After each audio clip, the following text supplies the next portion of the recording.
تو نماز اپنے پڑھنے والے کو اس طرح جو ہے نا برائیوں سے روکتی ہے۔ میں نے ابھی قرآن پاک کی آیت آپ کے سامنے تلاوت کی ہے تھوڑی دیر پہلے کہ کیا ان الصلاۃ تنہی عن الفحشاء والمنکر، کہ نماز کیا ہے، فحش اور ناپسندیدہ باتوں سے روکتی ہے۔ لیکن نماز ادا کرنی پہلے سیکھنی چاہیے، اس کی حفاظت کرنی چاہیے۔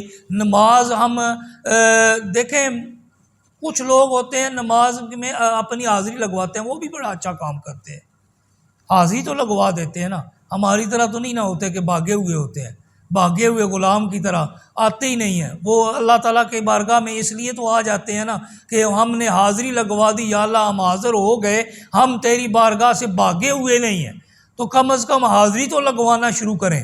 حاضری لگوائیں گے آہستہ آہستہ رب کائنات اس کے قیام کی طرف بھی توفیق عطا فرمائے گا، اس کی حفاظت کی بھی توفیق عطا فرمائے گا۔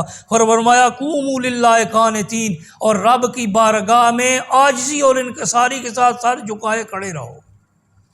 اللہ کی بارگاہ میں قوموا للہ قانتین، رب کی بارگاہ میں سر جھکا کر عاجزی و انکساری کا مظہر بنے ہوئے اس کی بارگاہ میں کھڑے ہو جاؤ۔ جب تم کھڑے ہو جاؤ گے اور نمازوں کی حفاظت کرو گے تو رب کائنات یہ ہے نا وہ کرم فرمائے گا، مہربانی فرمائے گا، اور یہ ظاہری عبادت کا وہ پہلا اور سب سے بڑا طریقہ ہے جو ادا کرنے کا رب کائنات نے حکم دیا ہے۔ احادیث کی روشنی میں نماز کی اہمیت سمجھنے کی کوشش کرتے ہیں۔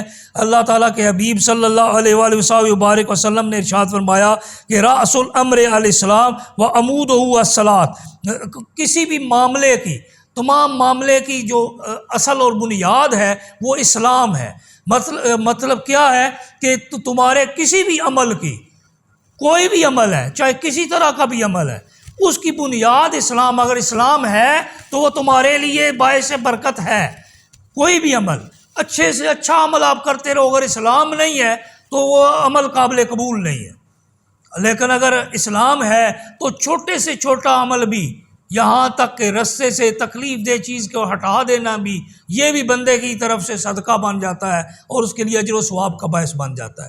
تو راس الامر علیہ السلام معاملات کی بنیاد کیا ہے، سر کیا ہے، وہ ہے اسلام، اور عمود و الصلاۃ، اور تمام اسلام کا ستون کیا ہے، وہ کیا فرمایا، الصلاۃ، وہ نماز ہے۔ اور نماز جو ہے یہ رب کی وہ عبادت ہے جو بندے کو رب کے ساتھ ملا دیتی ہے۔ یہ نماز مومن کی معراج قرار دیا گیا ہے۔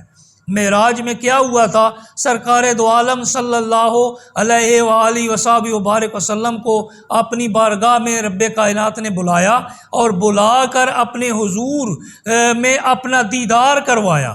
تو پتہ چلا اگر مومن نے دیدار کرنا ہے، دیدار ربی کرنا ہے، تو نماز ادا کرے۔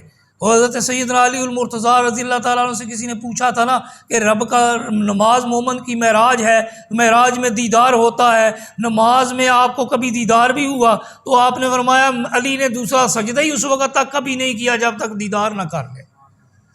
علی نے اس وقت تک کبھی سجدہ ہی دوسرا نہیں کیا جب تک دیدار نہ کر لے۔